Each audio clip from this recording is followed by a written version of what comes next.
Les collègues, on vient de terminer notre assemblée générale où on a pris un certain nombre de positions, mais la première des choses qu'on a envie de souligner, c'est quoi?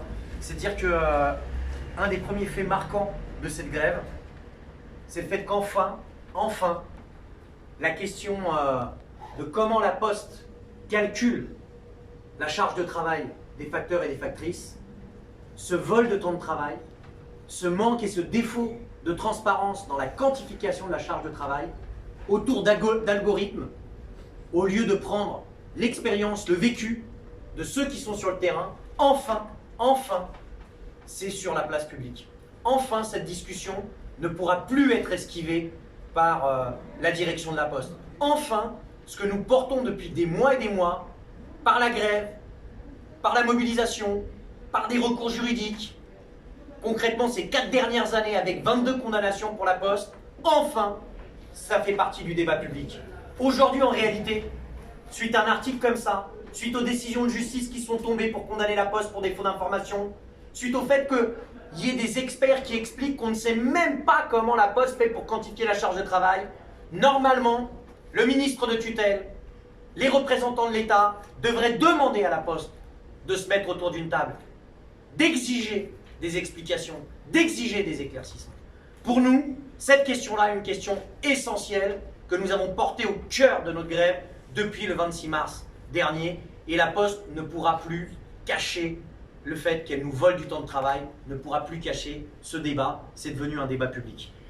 On s'est réunis en assemblée générale, puisqu'on avait écrit à la Poste, qu'on s'est adressé à la préfecture. Nous avons décidé 2 choses importantes. D'abord, il faut faire du rassemblement devant la préfecture vendredi prochain à 18h30, un grand moment qui exprime tout le soutien, toute la solidarité vis-à-vis des postiers et postières du 92 qui sont en grève demain, mercredi, depuis 15 mois. Depuis 15 mois en grève illimitée, 20% des facteurs et des factrices. Pour toutes celles et tous ceux qui ne peuvent pas venir parce qu'ils ne sont pas en région parisienne, au rassemblement devant la préfecture de Paris vendredi prochain. N'hésitez pas, dans un cadre unitaire très large, on a relayé cet appel partout dans les régions à mettre en place des délégations, même des petites délégations devant des préfectures qui permettent de poser la question de la charge de travail, de la quantification de la charge de travail et du soutien et la solidarité avec notre grève. On est en attente de la réponse de l'État. Va-t-il jouer le rôle de médiateur ou continuer comme il le fait à servir de béquille à la direction de la Poste qui n'est plus capable ni de donner des arguments sur le fond, ni même de négocier et de trouver un compromis, ce qui aboutit à des actes qui sont des actes irréparables pour aujourd'hui bon nombre de facteurs et de factrices au niveau national. Le PDG de la Poste a une responsabilité personnelle sur la façon dont il a géré ce conflit. On espère que sur la fin du conflit, il va être en capacité de prendre ses responsabilités et de faire en sorte qu'on en termine. Pour nous, et c'est la décision que nous avons prise dans cette Assemblée Générale, la question des sanctions reste une question qui est la question essentielle, qui est l'élément de bloquant essentiel, fondamental. Nous allons proposer à la direction de nous rencontrer jeudi prochain pour pouvoir en discuter, pour pouvoir échanger, pour pouvoir trouver les moyens de la reprise du travail. La balle maintenant, elle est dans le camp de la direction, qui dit dans la presse qu'elle n'a jamais rompu la chaîne des négociations et du dialogue. Chiche, on va voir si elle ne rompt pas la chaîne du dialogue et de négociation. Ça sert à quoi de dire qu'il y a plus de 100 rendez-vous qui ont été proposés lorsqu'à chaque fois qu'on allait dans un centre le matin, elle annulait ces rendez-vous?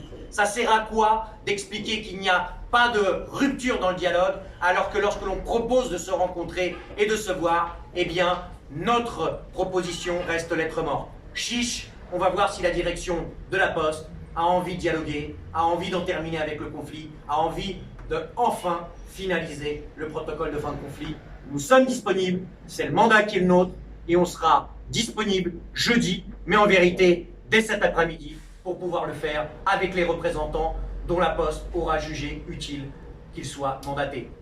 On ne lâche rien, on ne va pas du tout abandonner la bagarre sur la quantification de la charge de travail, qui est une question essentielle. C'est devenu un débat public, ce n'est que le commencement de cette discussion.